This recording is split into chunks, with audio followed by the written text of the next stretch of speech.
What's up, everybody? Welcome to the Auto 101. Welcome back to the channel. And today we're reviewing, for the first time, a car that's already been reviewed on the channel before, but in a different generation. And that car is the Mercedes-Benz CLA.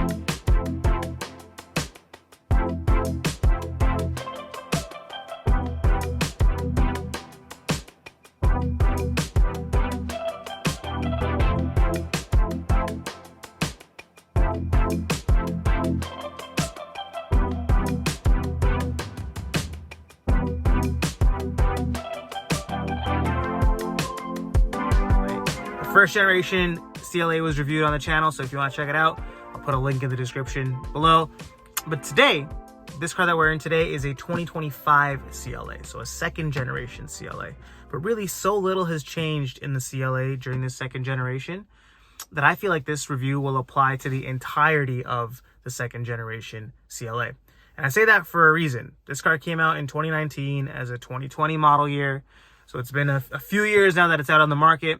And because of that, I think there's a lot of good used deals to be had on this second generation CLA. Like really good examples with modern amenities at a good price point with not that much mileage. So how then does the second generation CLA fare as a used car in 2025? Is it still modern? Is it still current? Let's find out. Stay tuned. Let's get into it. When the first generation CLA launched, it was a very buzzy car. There was a lot of fanfare around it, a lot of enthusiasm around it because it had such avant-garde styling. It was super designed for it. It debuted a whole new era of styling for Mercedes.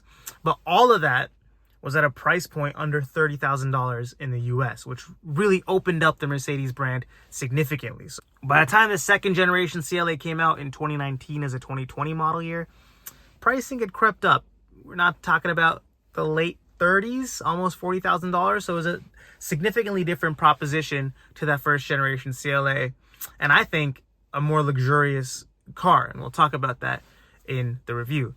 The second generation CLA is fundamentally built on the same platform as the first gen, but bigger in every way. It's longer, wider, a little bit taller, and it shares this platform with things like the GLA, the GLB, the A-Class, B-Class, the A-Class and B-Class. The B-Class we never got in North America. The A-Class we did for a bit.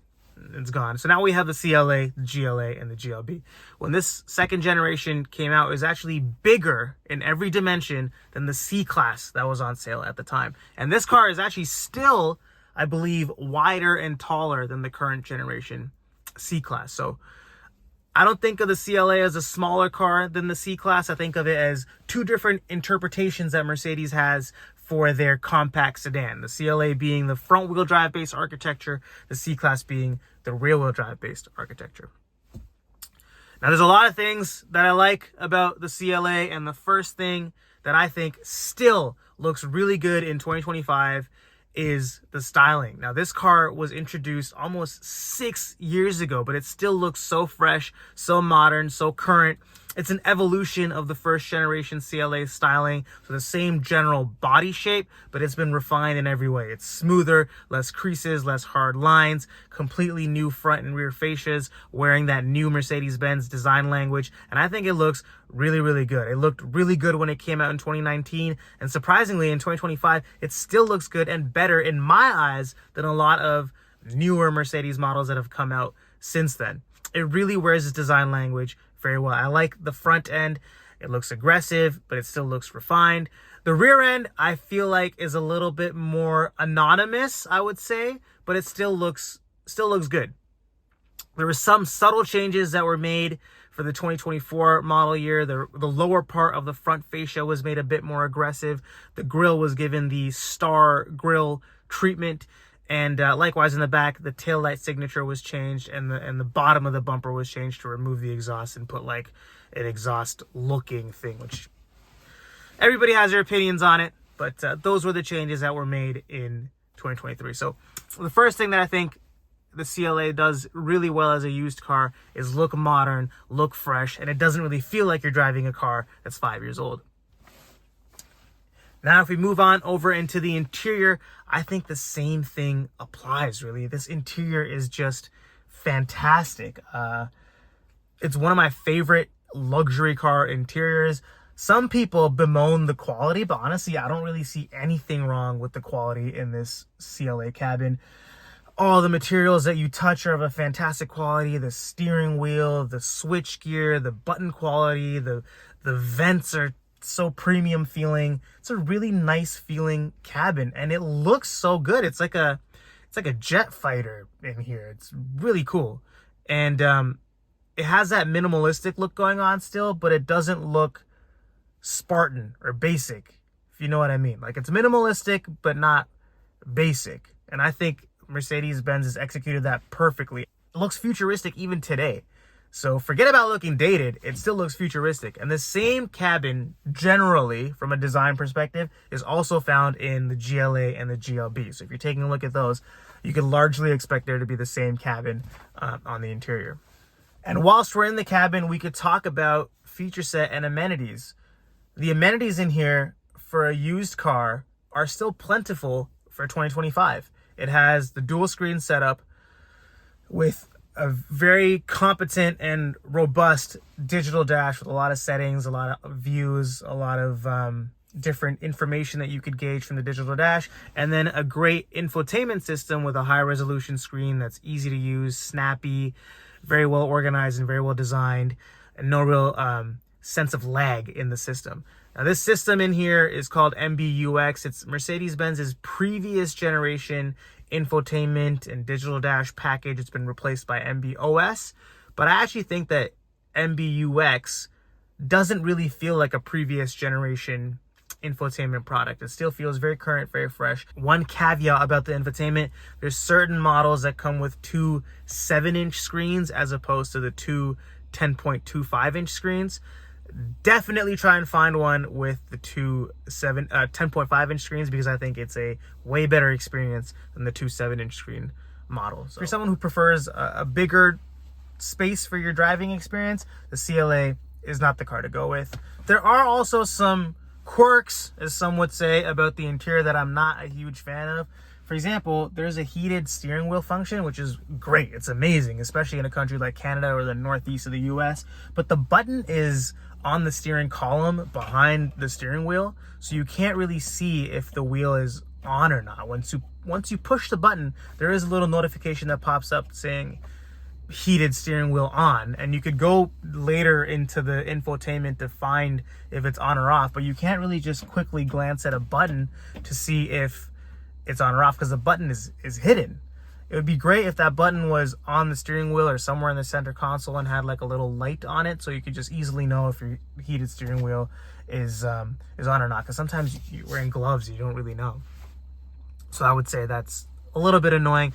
Also, with the mid-cycle refresh in 2023 for the 2024 model year, they got rid of the rotary knob. It makes no sense. That was like an additional way to control the interface, and they got rid of it and just put like this little pad in the middle to, I don't know, I guess you could put coins in here. It doesn't really fit a modern smartphone, so it's a bit useless, to be honest. And their rationale was that you could now use the haptic buttons on the wheel to control the infotainment. Not a good idea, in my opinion. All right, now let's go for a drive in the CLA, and we could talk about how this car is on the road. Now, I'll give you a sneak peek. I'm a fan of this car from a driving dynamics perspective, with a few caveats. Now, many people, when they get into a luxury German product, Mercedes, BMW, have a certain expectation of the drive, because most of those cars typically have been from a rear-wheel drive architecture. So you get the feeling of being kind of pushed along. It's a very distinct feeling being in a rear-wheel drive car. The CLA is a front-wheel drive architecture, and because of that, it feels different. It feels like you're being pulled along because the primary driven wheels are in the front. But that's the same setup that's common and prevalent in so many sport compact cars and so many hot hatches. And to me, the CLA drives exactly like a hot hatch. And I'm a big fan of hot hatches and sport compact cars in general.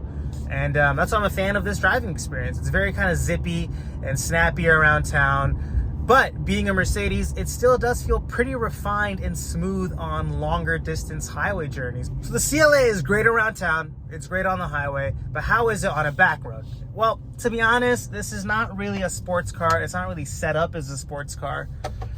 But since this car serves as the bones or the platform for the CLA45, you could tell that there's some sporting intention in the way that the CLA drives, but it's definitely not a sports car. That being said, it's still composed and feels like well put together on the road, but it doesn't really pretend to have any sporting intentions. But it's comfortable, it's smooth, it's refined, and all those things I think make for a great day-to-day driving experience. And it's also not a boat in the corners. It could still handle itself well. So all in all, I think it's a great driving package combined with some good engines and a transmission that is just okay. CLA still drives and feels like a modern current generation Mercedes product. So if you're looking at a used CLA, it won't feel like a dated driving experience. It'll still feel like a modern driving experience. There's several drive modes in the CLA as well. You could change the steering firmness, the throttle response, etc. The CLA in North America only ever came and only does come with 2-liter turbocharged 4-cylinder engines. I'll put the horsepower and torque down here for the CLA250. And then there's 2 AMG variants, the 35 and the 45, that have more powerful 2-liter turbo 4s. And the 45 has a bespoke hand-built AMG engine that is also the basis for the C63. So very competent engine. For the refresh, they added mild hybrid technology to the car. Doesn't really change the driving experience. Also, I feel doesn't really change fuel economy, but it does definitely add complexity. And I don't know what the long-term reliability impacts of that will be. So I would say for a more simple, proven option, go for a pre-facelift 250 that doesn't have that hybrid technology integrated into the car. And all of these CLAs came with dual clutch transmissions, not traditional automatics, DCTs. And I get it. I get why they went with the DCT. It is meant to feel snappy and quicker and just feel like a more responsive transmission. But every now and then there's a feeling of jerk or lurch when coming away from a stop, and it just adds a little tinge of unrefinement to the overall experience, and it's purely caused by that DCT transmission. I don't know if it's because it's cold outside and that's what's causing it, but I think a traditional torque converter automatic would have been a better bet for the CLA250 whilst keeping a DCT for the 2 AMG variants, the CLA35 and the CLA45. So, what do I think of the second generation CLA as a used car? I think it's a fantastic used car. It still feels very modern. It looks great. The interior still looks futuristic, to be honest, and still has all the amenities and features that one would want in 2025. All the tech, all the safety features, it's all present in this second generation CLA. Also, it drives really well, has almost like hot hatch type driving characteristics. Yes, there are some issues. Not a fan of the transmission, not a fan of certain button choices, but all in all, it's a really good package that feels like a refined luxury product, and now at used car prices that are actually really reasonable. So I'm a fan of the second generation CLA as a used car. Obviously, it's not a car for families, I would say, given the sizing and the space, but for someone looking for a small, compact luxury car, the CLA is one of the best used cars out there, in my opinion. Thank you for watching. Let me know what you think. Drop a comment down below, and I'll catch you next time. Thanks.